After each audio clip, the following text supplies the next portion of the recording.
Freedom flight. That was the phrase people used when Harry and Meghan left the UK in 2020. It had a specific energy to it. The idea of two people escaping something large and constraining, breaking free from an institution that had, in their account, failed to protect them, trading the weight of centuries of royal obligation for the relative warmth and openness of California. In 2020, at least for a significant portion of the global audience, it worked as a story. It made narrative sense. People had the Oprah interview to come, the Netflix documentary, the memoir. The departure looked like the beginning of something. 5 years on, the phrase looks different. Frogmore Cottage is being renovated, not to welcome them back, reportedly to erase what they left behind. The final traces of Prince Harry and Meghan Markle from the British royal family are being erased, and this is far more significant than just the destruction of their former home. The changes being reversed, the rooms being returned to their pre-Sussex configuration, the £2 million of royal-funded renovation being methodically unwound, and sitting alongside that, the observation from one source that even Prince Andrew, who needs somewhere to live and has fewer options than most, looked at Frogmore and decided it was not for him. Freedom Flight meets an empty cottage being renovated back to something that predates it. That is the picture in 2025. And according to a source quoted in royal commentary this week, even Prince Andrew was offered the property and declined to move in, with the observation that the place had been sitting empty for 3 years, and even Andrew didn't think it was fit to live in. A huge blow-up, a big fight around Harry's plans for summer return to the UK, including spending time at Balmoral, potentially, and reconnecting with the king. Two things sitting side by side, a freedom flight and a cottage that nobody wants. It is not the most dramatic image in the Sussex story, but it might be one of the most accurate. Tonight we are going through all of it. What is reportedly happening at Frogmore and what the specific renovation choices appear to be communicating. The Geneva appearance and the details that dominated coverage for all the wrong reasons. The security legal battle and why it matters as much as it does. The Project Thaw reconciliation theory and why it keeps running into the same structural wall despite persistent coverage. The tension between Harry's reported desire to reconnect and the operational reality of the Sussex brand's requirements. And the question that sits underneath all of it, whether the freedom that was supposed to replace royal life has actually delivered what the original premise promised and at what cost. Let's start at Windsor, because Frogmore is where the physical story is playing out right now.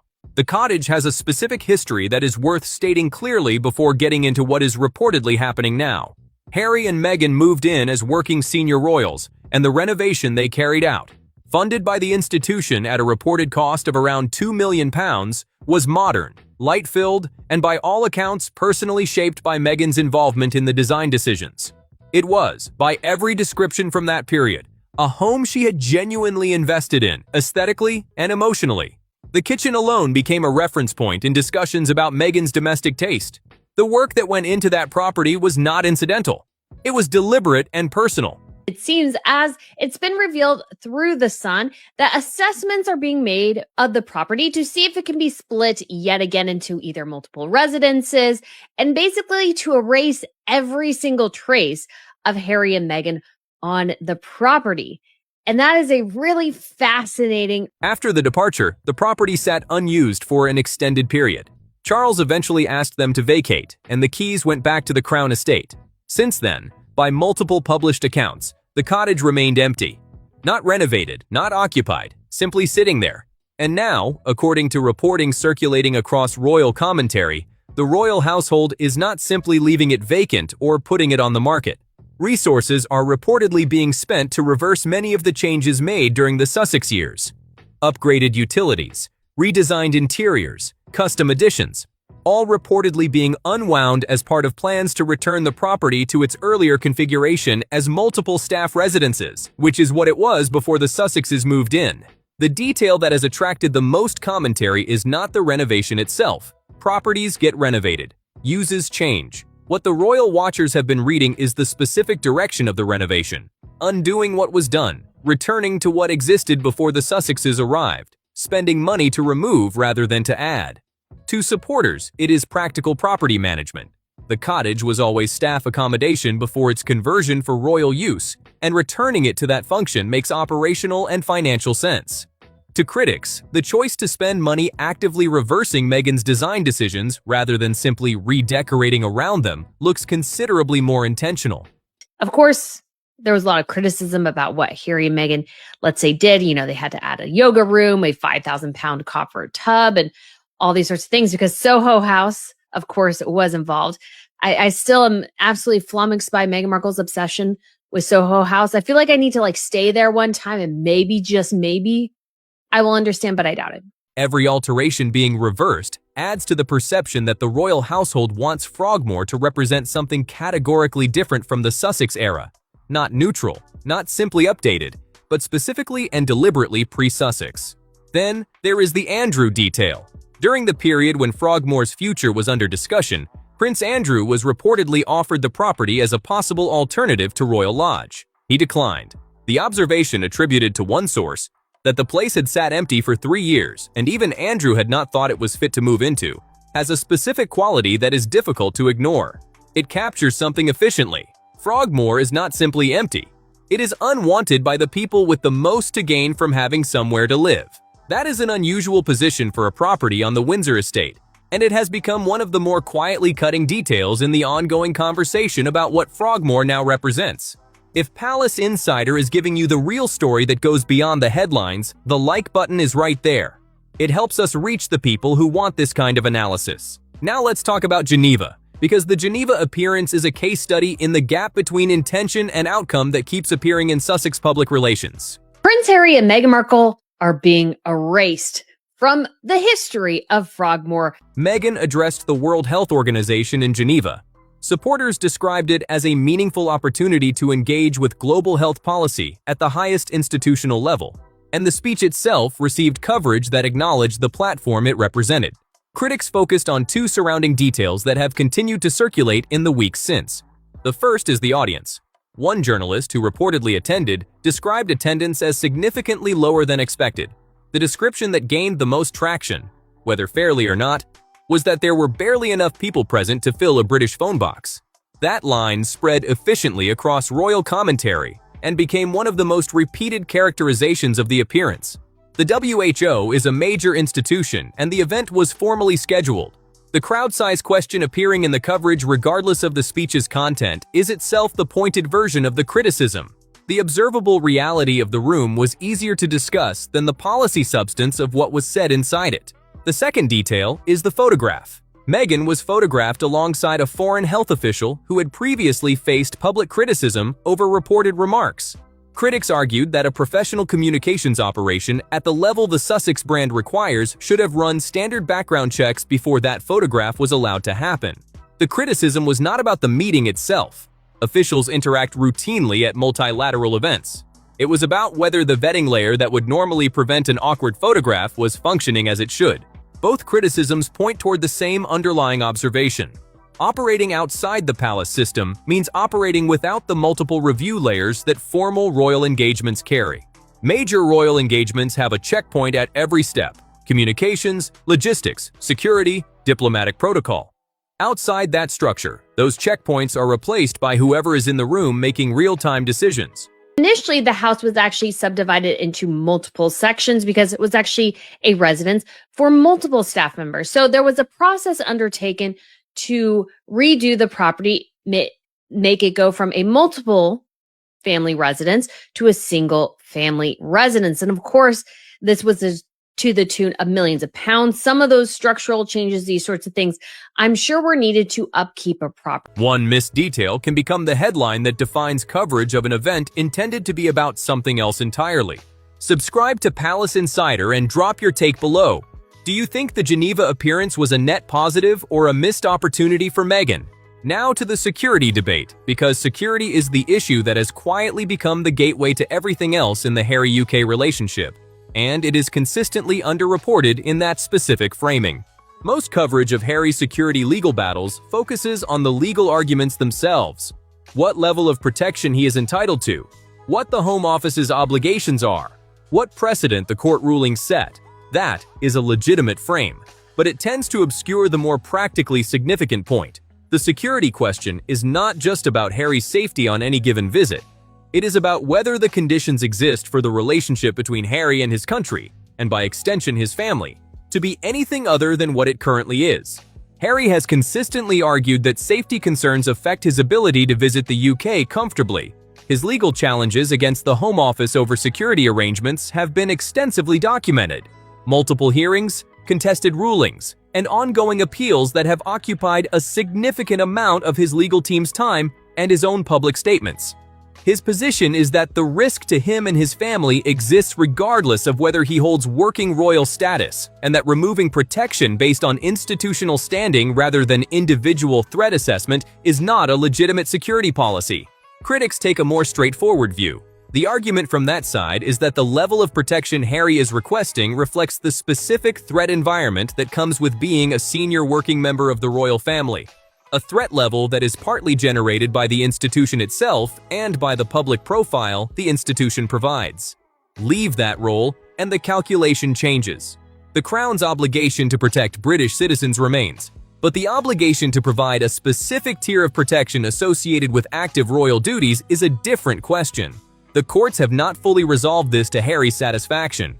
What makes it strategically significant in the current context is not the legal argument itself, but the practical consequence.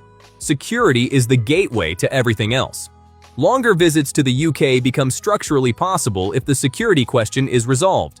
Attendance at family events, extended time with King Charles during what is now acknowledged as a health situation of genuine seriousness, the kind of informal contact that might allow relationships to repair themselves gradually rather than through formal arranged encounters. All of those things depend on Harry feeling he can be in the country safely and without the constant overhead of managing the logistics of private security at scale. Every time a development in the security dispute is reported, it gets outsized attention in royal commentary precisely because it is not really about security. It is about whether the gateway opens. And until it does, the rest of the reconciliation conversation remains largely theoretical. Now, let's talk about reconciliation, because the theory that quiet progress is being made behind the scenes has been circulating again with renewed intensity, and it is worth examining carefully, both what the evidence actually supports and what it does not. The reconciliation theory has appeared in various forms across the past 18 months, amplified by the same Project Thaw reporting frame that we have covered in detail on this channel. It has appeared consistently enough to have developed its own rhythm.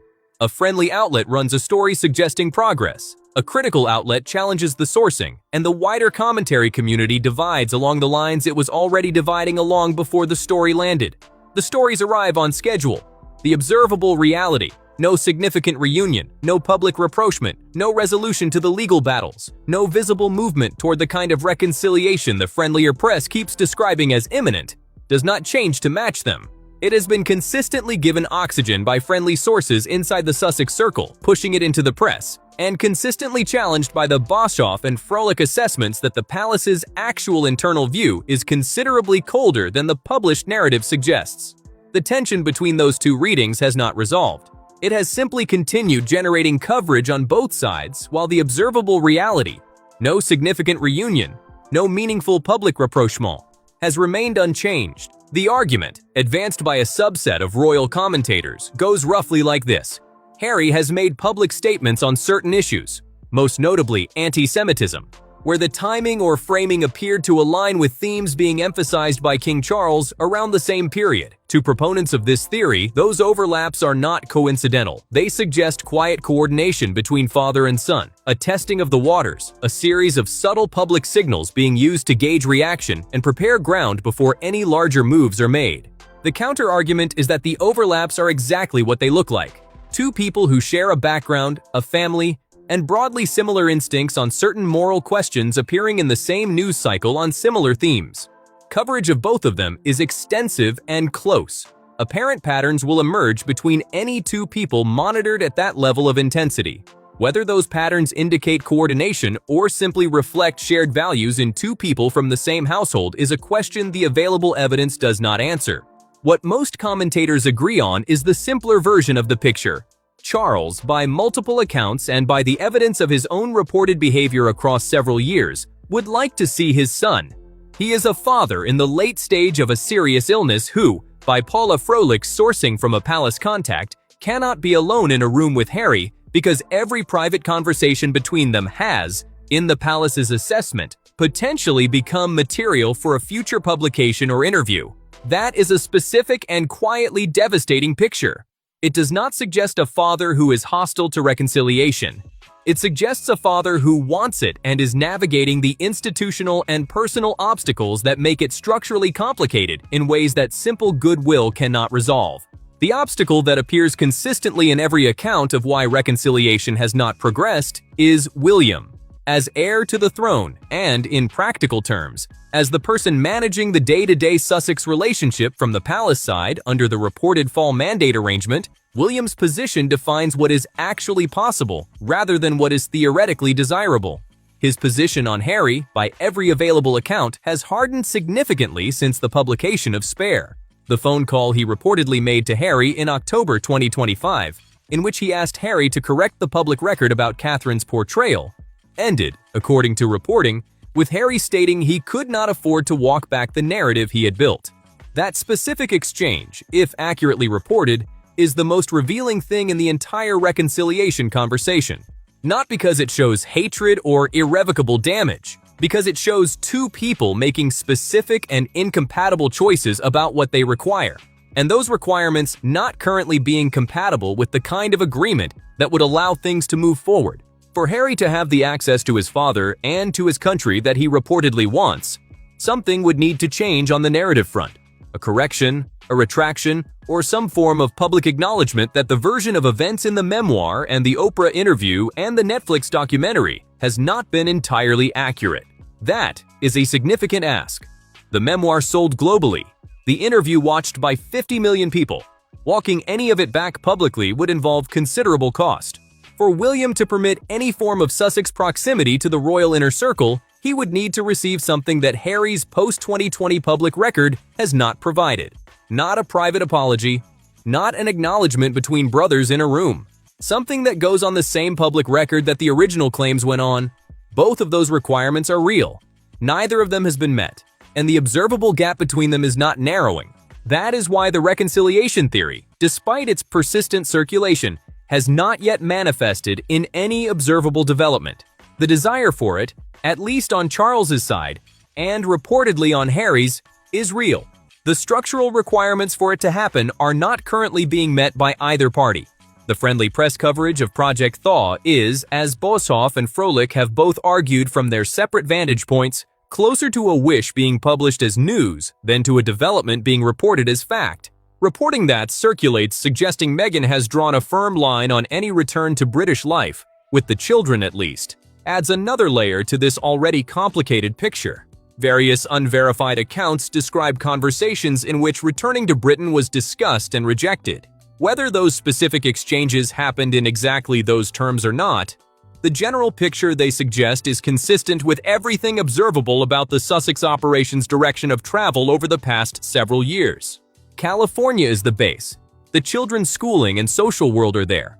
The brand and its operational infrastructure are there. The professional relationships that constitute the Sussex commercial operation, such as it is in its current form, are there.